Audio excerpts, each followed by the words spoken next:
Hari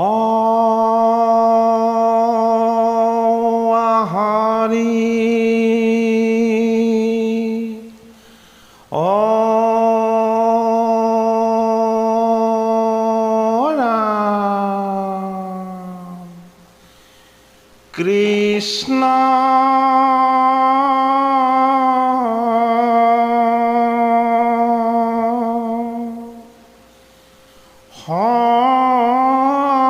Shankara Guru Hari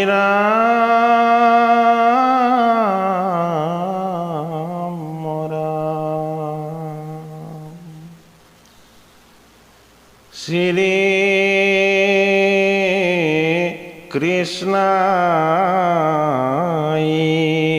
Namaha।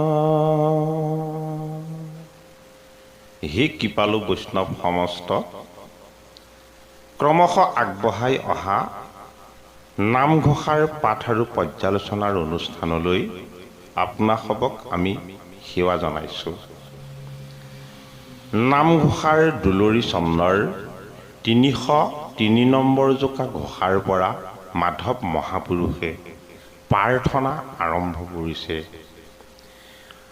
আজিৰ প্ৰাৰ্থনাৰ পৰম পবিত্ৰতাৰে মাধৱ মহাপুৰুষৰ ভগৱন্তৰ চৰণত পৰমাৰ্থিক তত্ত্বৰে নিজৰ আত্মসমৰ্পণ, ভগৱন্তৰ চৰণত তেওঁ আতুৰ হৈ আত্মনিবেদন আৰু ভগৱন্তৰ ঈশ্বৰৰ স্বৰূপক হৃদয়েৰে অনুভৱ কৰাৰ তেখেতৰ যি গভীৰ ভক্তি, এই ভক্তিৰ প্ৰবাহ প্ৰাৰ্থনা আকাৰে তেখেতে নামঘোষা শাস্ত্ৰত যেন প্ৰতিপাদন কৰিছে। তুমি সৰ্বসাক্ষী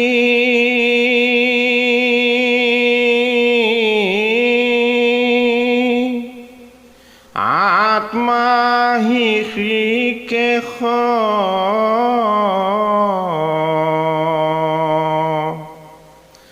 অজানাহা মোৰ চিত্তক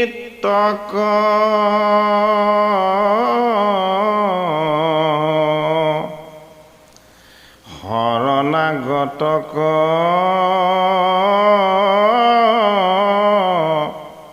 মই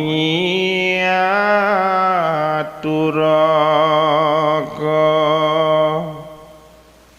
উপেক্ষা কৰা কি হক, উপেক্ষা কৰা কি হক।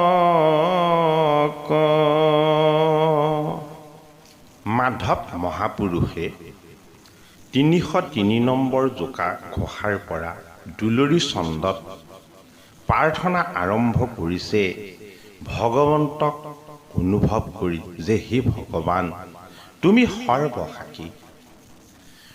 মোৰ দেহৰূপী তোমাৰ এই প্ৰকৃতিত তুমি 14জন দেৱতা বহুৱাই ৰাখিছা আৰু এই সমস্ত দৈবিক সত্তাসমূহক আত্মাৰূপেৰে হৃদয়ত তুমি প্ৰতিষ্ঠিত হৈ তুমি সমস্তকে নিৰীক্ষণ কৰি আছা আৰু সেইবাবেই জানিছা তুমি মোৰ চিত্তক, অৰ্থাৎ মোৰ মনৰ স্থিৰতাক আৰু পবিত্ৰতাক। শৰণাগতক মই আতুৰক উপেক্ষা কৰা কিহক। হে জগতৰ ঈশ্বৰ, মই তোমাৰ চৰণত একান্তভাৱে শৰণাপন্ন হৈছোঁ। মই আতুৰ হৈছোঁ তোমাৰ অৰুণ চৰণৰ ভক্তিৰ ৰসত। হে জগতৰ ঈশ্বৰ, মোৰ দৰে আতুৰজনক, শৰণাগতজনক আত্মাৰূপী ঈশ্বৰ তুমি থাকোঁতেও তুমি মোক কিয় উপেক্ষা কৰা ভগৱান। তোমাৰ অৰুণ চৰণত তুমি মোক ঠাই দিয়া।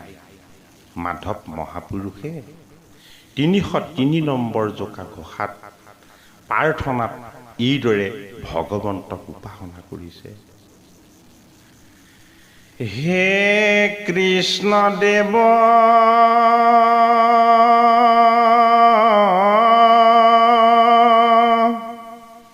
মই আতুৰক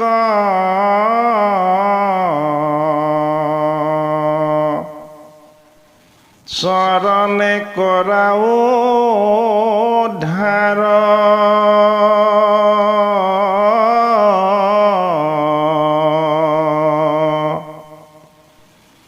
তিনিটা পময়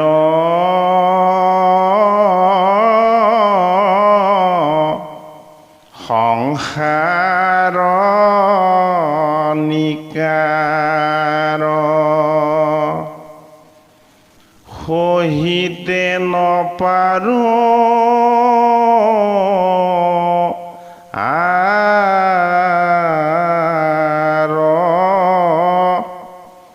সহিতে নপাৰো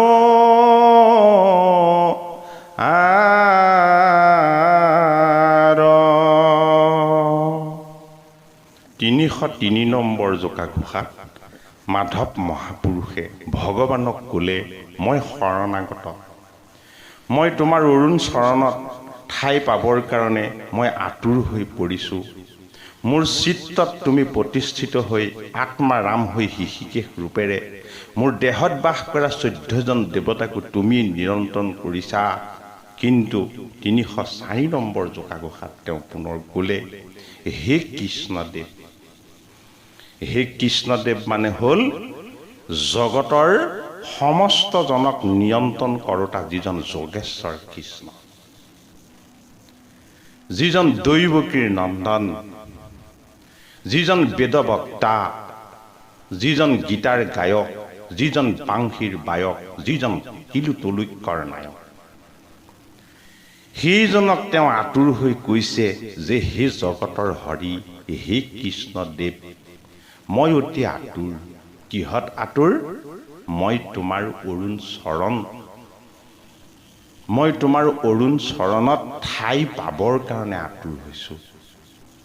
তোমাৰ যি দুখন পবিত্ৰ চৰণৰ ছত্ৰ ছায়াই সমস্তকেই উদ্ধাৰ কৰে, হে জগতৰ ঈশ্বৰ, সেই দুখন চৰণত মোক ঠাই দি তুমি মোক উদ্ধাৰ কৰা। কিন্তু তিনি তাপময় সংসাৰ নিকাৰ সহিতে নপাৰো আৰু। মোক তুমি কিয় উদ্ধাৰ কৰিব লাগে তাৰ যুক্তিও দিছে, হে জগতৰ ঈশ্বৰ। এফালে যদি তুমি নিষ্কাম সৰ্বানন্দ সনাতন সত্য শুদ্ধ ঐচিন্ত ঈশ্বৰ আৰু অন্য ফালেদি তুমি ৰচনা কৰিছা এই সংসাৰৰূপী মায়াৰ বৃক্ষ, এই সংসাৰৰূপী মায়াৰ বৃক্ষক তুমি ৰচনা কৰিছা তিনি গুণাত্মক মায়াৰ যোগেদি, ৰাজসিক, তামসিক আৰু সাত্বিক। এই তিনি গুণাত্মক মায়াৰে তুমি বিষয়ৰূপী বিকল ৰচনা কৰি তুমি তাত তিনি তাপ ঢালি দিছা, আধি ভৌতিক, আধি দৈবিক আৰু আধ্যাত্মিক। আধি ভৌতিক তাপ হ'ল কিবা এটা পোৱাৰ হাবিয়াস, কিবা এটা নাপালেই বেজাৰ, প্ৰকৃতিত হোৱা যত যিমানবিলাক পাৰ্থিৱ সমস্যা, এই সমস্যাবিলাকক এই জগতৰ ঈশ্বৰ তুমি ৰচনা কৰিছা। আধি ভৌতিক হ'ল এইবিলাক তাপেই যিবিলাক ভূতস্বৰূপ প্ৰাকৃতিক উপকৰণৰ অভাৱৰ কাৰণে জীৱবিলাকে কষ্ট অনুভৱ কৰে। তুমি এই ৰচনা কৰিছা আধি দৈবিক তাপ। আধি দৈবিক মানে সূৰ্যৰ প্ৰখৰ উত্তাপত আমি যি কষ্ট পাওঁ, কঠোৰ শীতত যি আমি কষ্ট পাওঁ, বাৰিষাৰ বৃষ্টিপাতত আমাৰ যি কষ্ট হয়, মেঘৰ গৰ্জনত বজ্ৰপাত পৰি কোনোজনৰ হঠাতেই নিপাত হয়, ঠিক সেইদৰে তুমি ৰচনা কৰিছা প্ৰাকৃতিক ধুমুহা বতাহ ইত্যাদি আধ্যাত্মিক উত্তাপবিলাক, আধিভৌতিক আধিদৈবিক উত্তাপবিলাক। তোমাৰ দৈবিক সত্তাৰ যোগেদি তুমি সৰ্বশক্তিমান, তুমি এই তাপবিলাক ৰচনা কৰি এই জীৱ সমুদায়ক তুমি তাপিত কৰি সমস্তখিনিক যেন দুখ কষ্টৰ যন্ত্ৰণা ভোগাই থাকা। তোমাৰ আধ্যাত্মিক উত্তাপৰ পৰম পবিত্ৰতাত আমি সাক্ষাৎ কৰিব নোৱাৰি আমি সংসাৰৰ মায়া আৰু মোহৰ বন্ধনৰ ফালে আমি গতি কৰোঁ আমাৰ গতি হয় তামসিকযুক্ত। হে জগতৰ ঈশ্বৰ, তোমাৰ তিনিটা আধি ভৌতিক, আধি দৈবিক আৰু আধ্যাত্মিক। এই তাপবিলাকৰ পৰা তুমি আমাক মুক্ত কৰি তুমি হলা নিৰ্গুণ নিৰাকাৰ, সমস্ত জগতৰ তুমি গৰাকী। তোমাৰ সনাতন সত্যক আমাক অনুভৱ কৰাই তুমি ৰচনা কৰা এই তিনি তাপময় অজ্ঞান, অবিদ্যা আৰু তোমাৰ দুখ কষ্ট যান্তনাবিলাকৰ পৰা এই জগতৰ হৰি তুমি আমাক মুক্ত কৰা। সংসাৰৰ নিকাৰক দেখি প্ৰহ্লাদেও ভয় কৰিছিল। প্ৰহ্লাদে ভগৱন্ত প্ৰভুৰ নৰসিংহ ভীষণ ৰূপ দেখি ভয় কৰা নাছিল, কৈছিল জগতৰ ঈশ্বৰক, হে জগতৰ ঈশ্বৰ, তুমি ৰচনা কৰা এই সংসাৰৰ নিকাৰবিলাক, দুখবিলাক, কষ্টবিলাক, যান্তনাবিলাক, হিংসা, দেশ, অবিদ্যাবিলাক, এইবিলাক দেখিহে মোৰ ভয় লাগিছে। মাধৱ মহাপুৰুষেও এজন প্ৰপন্ন শিষ্য হৈও, ব্ৰহ্মচৰ্য ব্ৰত ধাৰণ কৰি সংসাৰ বিমুখ হৈও জগতৰ ঈশ্বৰ কৃষ্ণক তেওঁ উপাসনা কৰিছে যে মাধৱৰ দৰে এজন ব্ৰহ্মচাৰী লোকো সংসাৰ বন্ধনৰ, মায়াৰ বন্ধনৰ মাজৰ পৰা যেন মুক্ত হ'ব পৰা নাই। আমি সংসাৰী সমস্তয়ো কেনেকেনো জগতৰ ঈশ্বৰ কৃষ্ণৰ মায়াৰ বন্ধনৰ পৰা মুক্ত হৈ ভগৱন্ত কৃষ্ণৰ ঐচিন্ত অনন্ত শুদ্ধ ৰূপকনো আমি কেনেকৈ দৰ্শন পাব পাৰোঁ, ভগৱন্ত প্ৰভুক মাধৱে একান্ত চিত্তে প্ৰাৰ্থনা কৰিছে। তুমি ৰচনা কৰা সংসাৰৰ নিকাৰ, বিষয়, বিষাক্ত বস্তুবিলাকৰ পৰা আমি কেনেকৈ মুক্তি পাব পাৰোঁ, হে জগতৰ ঈশ্বৰ, তুমি ৰচনা কৰা সংসাৰৰ নিকাৰবিলাকে আমাক দুৰ্ঘূৰভাৱে বেৰি ধৰিব খুজিছে। এইবিলাকক অসহনীয় হৈছে তোমাৰ কৃপাৰ প্ৰসাদ দান কৰি তুমি ৰচনা কৰা এই সংসাৰৰ নিকাৰবিলাকৰ পৰা আমাক যেন মুক্ত কৰি দিয়া। বাহিৰে ভিতৰে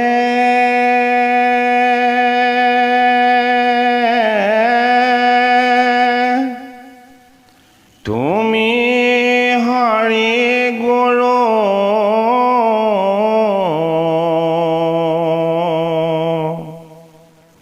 আছা চৈতন্য ৰূপে,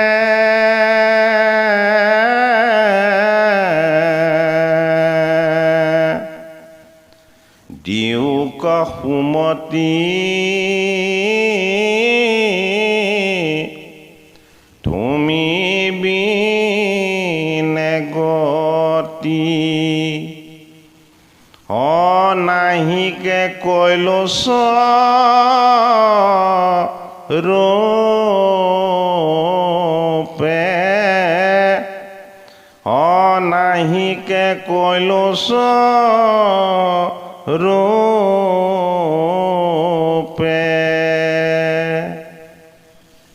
মাধৱ মহাপুৰুষে ৩০৫ নম্বৰ জোকা ঘোষাত জগতৰ ঈশ্বৰে ৰচনা কৰা তিনি তাপময় সংসাৰৰ নিকাৰৰ পৰা মুক্ত হোৱাৰ পথটো ভগৱন্তৰ কৃপাতেই যেন বিচাৰি পোৱা যায়, তাৰ উত্তৰো দান কৰিছে যে বাহিৰত তুমি প্ৰকৃতি স্বৰূপ বহিৰংগা শক্তি হৈ, ভিতৰত তুমি আত্মাৰূপী অন্তৰংগা শক্তি হৈ তুমি চৈতন্য স্বৰূপে সমস্তকেই চেতনা দি আছা। তুমি দিওক সুমতি তুমি বিনে গতি, নাহিকে কৈলো স্বৰূপে, হে জগতৰ ঈশ্বৰ, তুমি মোক সুমতি দিয়া। তোমাৰ বাহিৰে বেলেগ আমাৰ শুদ্ধ গতি ক'তো বিচাৰি পোৱা নাই বা দেখা পোৱা নাই, আৰু তোমাৰ শুদ্ধ গতিহে আমাক শুদ্ধ পথলৈ নিব। মই তোমাৰ স্বৰূপ উপলব্ধি কৰি, তুমি বাহিৰত প্ৰকৃতি ৰূপেৰে বহিৰংগা শক্তি হৈ, হৃদয়ত তুমি আত্মাৰূপেৰে অন্তৰংগা শক্তি হৈ, তুমি বাহিৰত গুৰু, ভিতৰত গুৰু। প্ৰকৃতিৰ সমস্ত উপকৰণ তোমাৰ কৃপাৰ প্ৰসাদত আমি লাভ কৰিছোঁ। হৃদয়ৰ ইষ্ট দেৱতা হৈ তুমি অন্তৰংগা শক্তিৰে আত্মা হৈ আমাক ধাৰণ কৰি ৰাখিছা। বাহিৰতো তুমি বহিৰংগা প্ৰকৃতিৰ ৰূপ, আৰু ভিতৰতো তুমি আত্মতত্বৰে সৈতে তুমি অন্তৰংগা ৰূপ। তুমি এই জগতৰ হৰি, তুমি এই জগতৰ গুৰু, তুমি এই সমস্তকে চৈতন্য কৰি ৰাখিছা। হে চৈতন্য সনাতন ঈশ্বৰ, তোমাৰ পবিত্ৰতাৰ সুমতি মোক দান কৰি তোমাৰ বাহিৰে এই জগতত তিনি তাপৰ নিকাৰৰ পৰা মুক্ত কৰি দিওঁতা কোনো নাই। তুমিয়েই একমাত্ৰ ঈশ্বৰ, যি সমস্ত দুখ তাপ কষ্টৰ পৰা ভক্তক উদ্ধাৰ কৰিব পাৰা। হৰি হৰি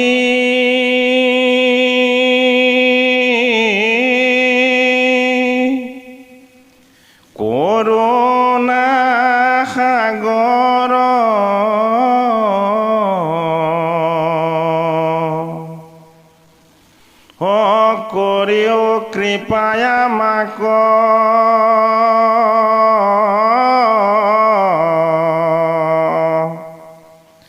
প্ৰিয়তম আত্মা সখাই গুৰু মানিয়াই আছো তো মাক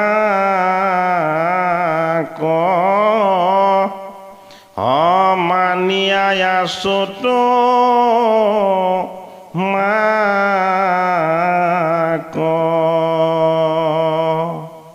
306 নম্বৰ জোকা ঘোষাৰ তাৎপৰ্য অতি মন কৰিবলগীয়া।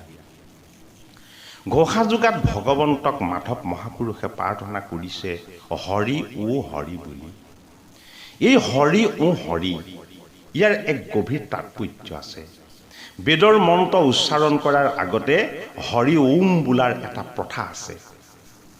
হৰি ও বুলি মন্ত্ৰবিলাক উচ্চাৰণ কৰা হয়। ইয়াত দুটা কথা আছে, এটা হ'ল হৰি, আনটো হ'ল ওম। হৰি মানে সৃষ্টিকে ধৰি অনন্ত কোটি বিশ্ব ব্ৰহ্মাণ্ড আৰু সেইবিলাক স্বজন পালন আৰু সংহাৰ কৰোতা ভগৱান, আৰু তেওঁৰ নীলা আৰু লীলাৰে ভকতৰ দুখ হৰণ কৰোতা পৰমেশ্বৰ।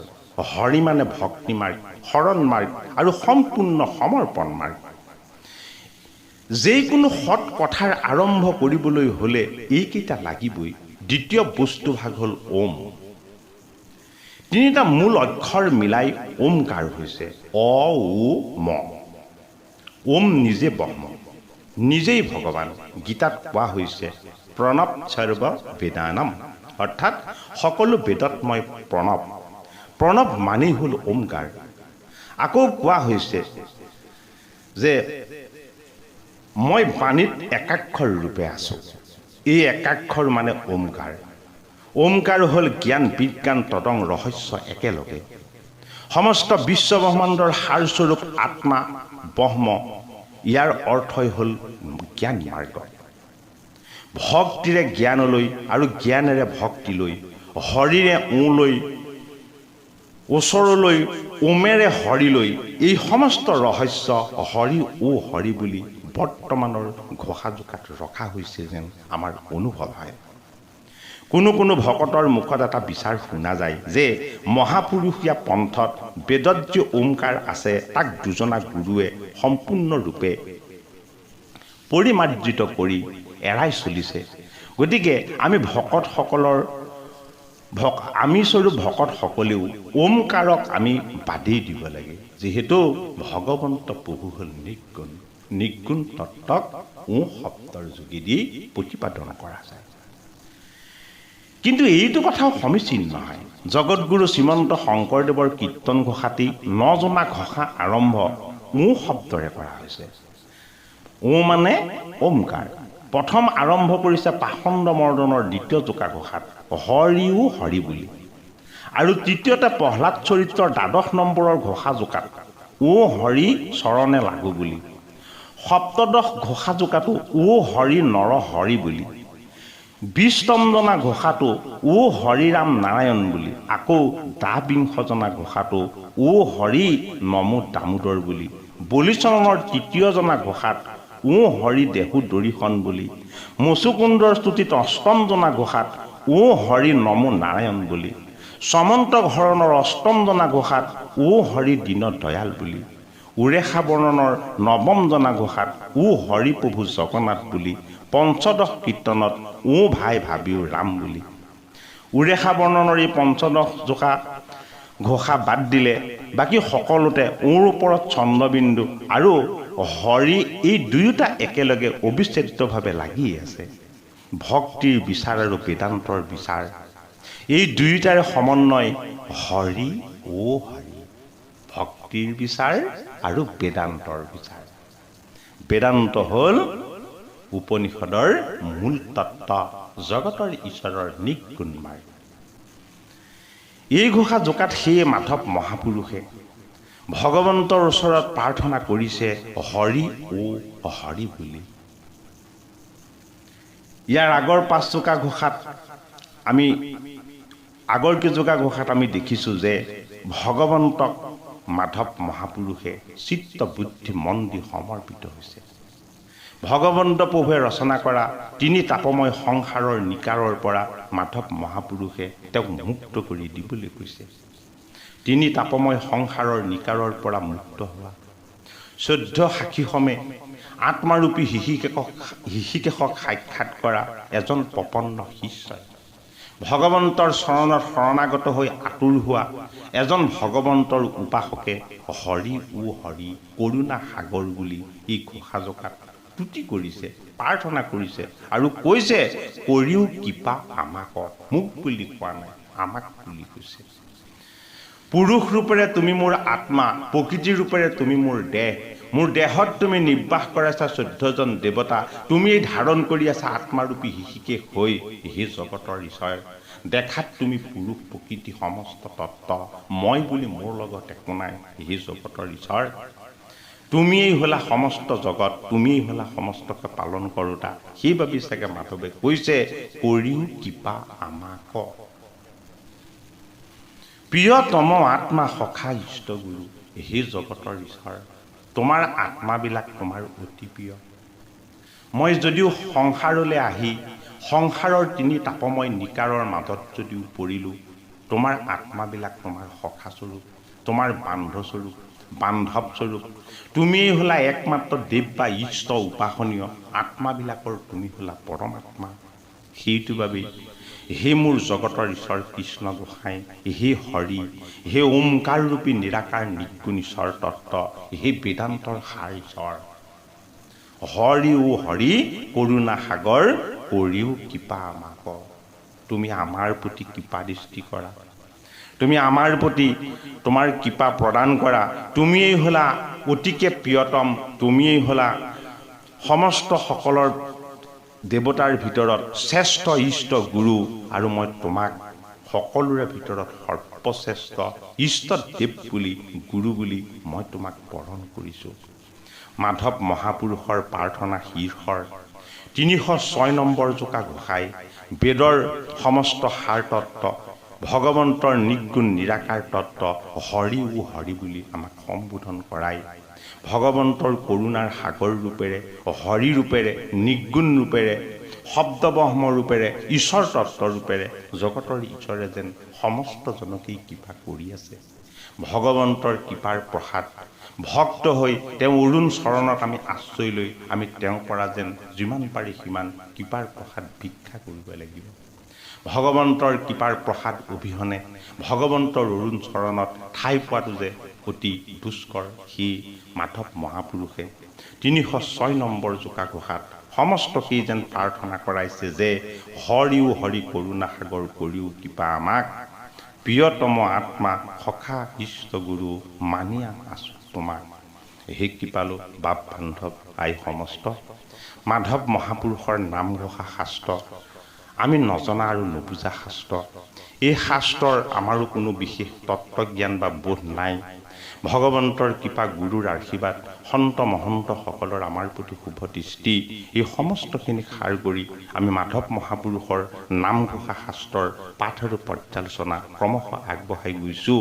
আমাৰ যদি ইয়াত কোনোবাখিনিত ভুল সিদ্ধ হৈছে, আপোনাসৱ সমস্তই আমাৰ দোষাদোষ মৰিখন কৰি আমাক দয়াৰ দৃষ্টিৰে চাব বুলি আশা ৰাখি আজিৰ পাঠ আৰু পৰ্যালোচনাৰ ইমানতেই সামৰণিৰ সেৱা ধৰিছোঁ। ও হৰি, ও ৰাম, জয় গুৰু শংকৰ, কৃষ্ণ মা।